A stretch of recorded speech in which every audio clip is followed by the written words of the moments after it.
This is Brad A. Milford with the Unlimited Business Wisdom Podcast, where business owners share their wisdom.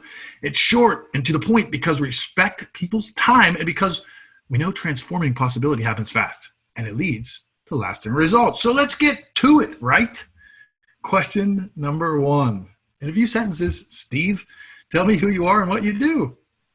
I have been referred to as the real-life Wizard of Oz, but the best way to think of it is I'm the Make-A-Wish Foundation for people with really big checkbooks. I now not only make the amazing happen, like getting people married in the Vatican, send them down to the Titanic, but I now am the author of Bluefish in the Art of Making Things Happen, a coach and a speaker. Love it. Love it. I love seeing you all over the place, like multidimensionally everywhere over social media. Awesome. Question number two. What's the best thing, Steve, about being in business? The responsibility, the accolade, the empowerment, the moment that you wake up in that morning and you can make your day what you want. Now, I know sometimes it doesn't go to plan, but when it does, there's only one back that's going to get clapped and it's going to be yours for making it happen. So I love the growth and the empowerment, and that can often come through the biggest mistakes and failures. I love it. I couldn't love that more. But one of the things I love about that is you brought in the responsibility about all of that. That's amazing because a lot of people talk about the freedom, but few people talk about the responsibility that comes with that. So thank you. That's amazing. That's awesome. Question number three.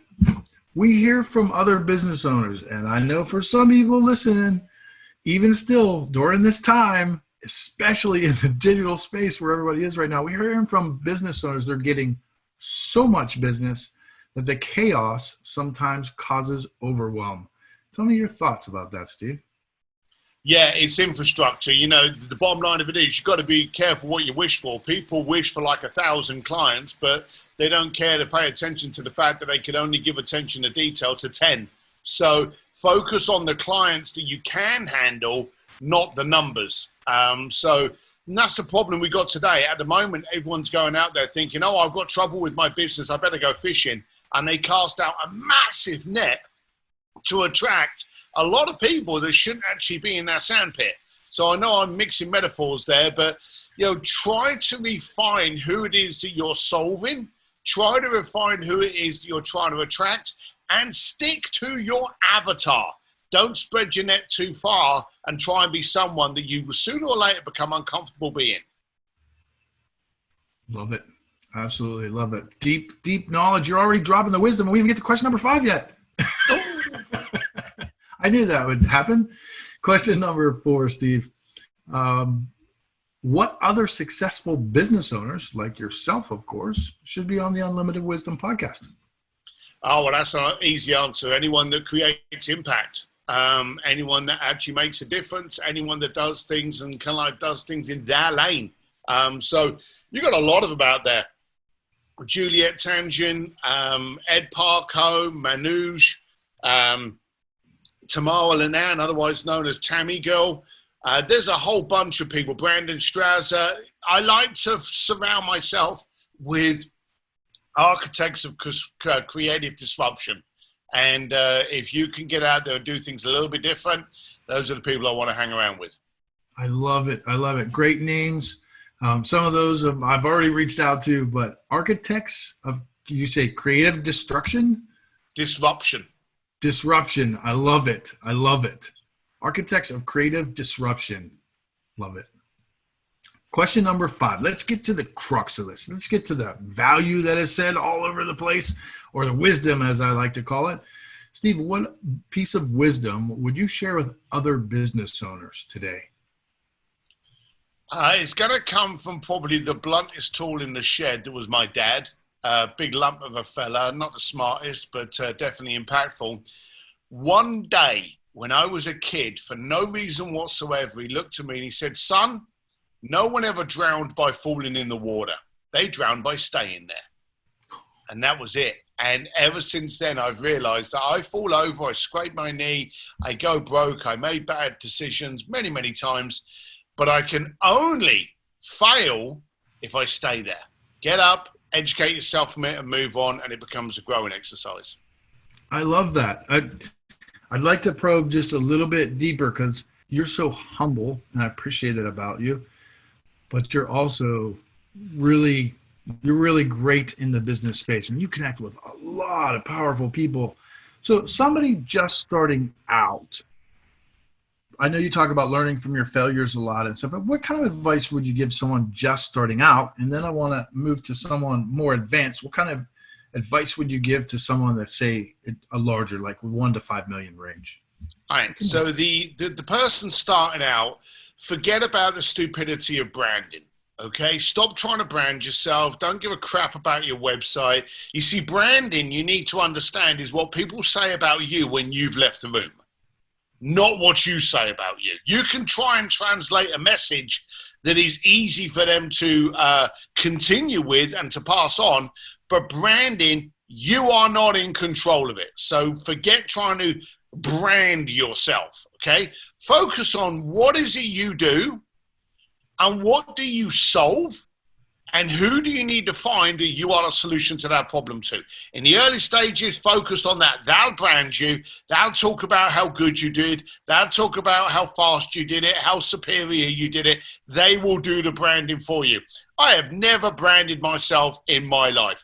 I am a thick-set, ugly British lad, bald head, tattoos, piercings, riding around on a motorcycle. Never given a fleece fart care about branding. This is it, and it's worked for me. Now, successful people, going up into the next bit, same shit. The downside is the second you start becoming, in your parameters, successful, as soon as you start thinking you're starting to do well, and this is in your head, are you successful when you can pay the mortgage on time? Are you successful when you can afford a jet? Are you successful when you can afford a holiday with a family? These are all your parameters, okay? You will never be the richest person in the party. You will probably never be the prettiest person in the party. So understand where your parameters are straight away. But the downside is the second you start becoming successful, you think you have to pay attention to what you look like. You think you have to pay attention to what you say. No. Be transparent. Be utterly clear, and the more in business you get, the key thing is to understand there is a difference between being easy to understand and impossible to misunderstand. And being impossible is found through transparency and clarity of not trying to be someone you are not. So stick to who you are from start to finish. Love it. That's some really, really deep advice. So easy to understand, but really deep stuff. I totally relate to that.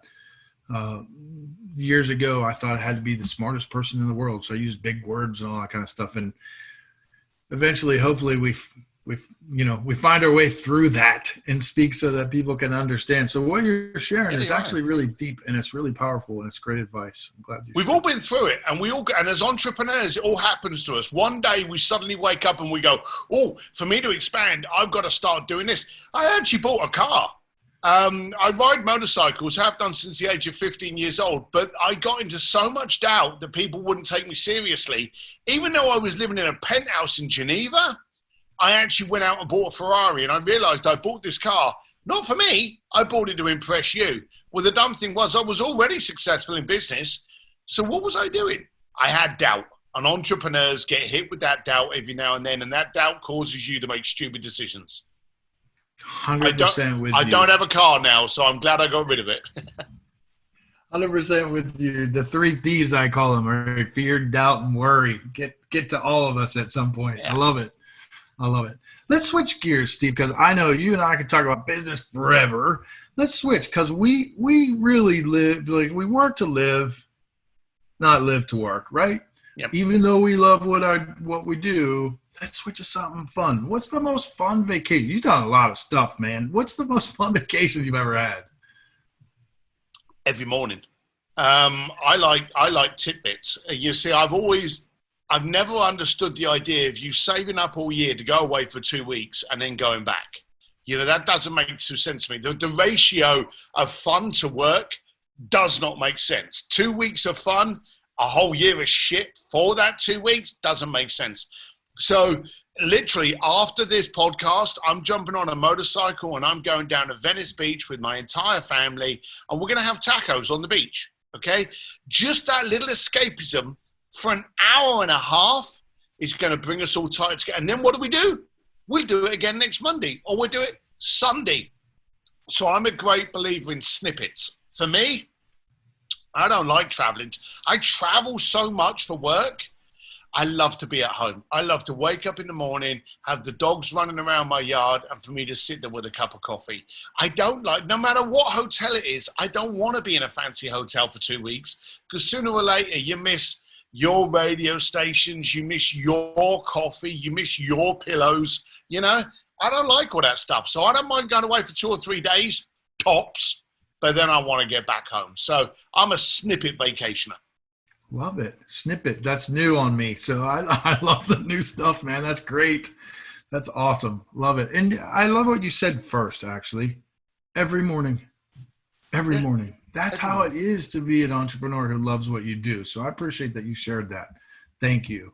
That means a lot to me as well as everybody listening and watching. Steve, thanks for being on. Here's the bottom line. When somebody sees this or they listen to this and they're like, who is this guy? I need to know all about him. I need to reach out and connect with him, because I highly recommend that you do, as well as pick up his book. What's the website or social media? What's the easiest way to connect with you, Steve? Oh, I'm getting around more than COVID at the moment. So you can find me. The best way, and it's free, is to join an Entrepreneur's Advantage with Steve Sims. That's our private Facebook group. And I'm always in there throwing different techniques and stuff. If you want to get into my inner circle and actually converse with me and my club members, then simsdistillery.com. Or you can just go to Steve D. Sims. There's only one M in Sims. .com. That's my website, or anywhere. Steve D. Sims. You'll find me on Instagram, Triller, LinkedIn, all over the place. I'm easy to find, tough to ignore. Just look closely and you'll find them. That's it. That's amazing. I really appreciate you being on. This is Brad A. Milford with the Unlimited Business Wisdom Podcast, where business owners making 5, 6, 7. It's not about what they're making. They're sharing their wisdom globally and creating impact. Thanks for joining us.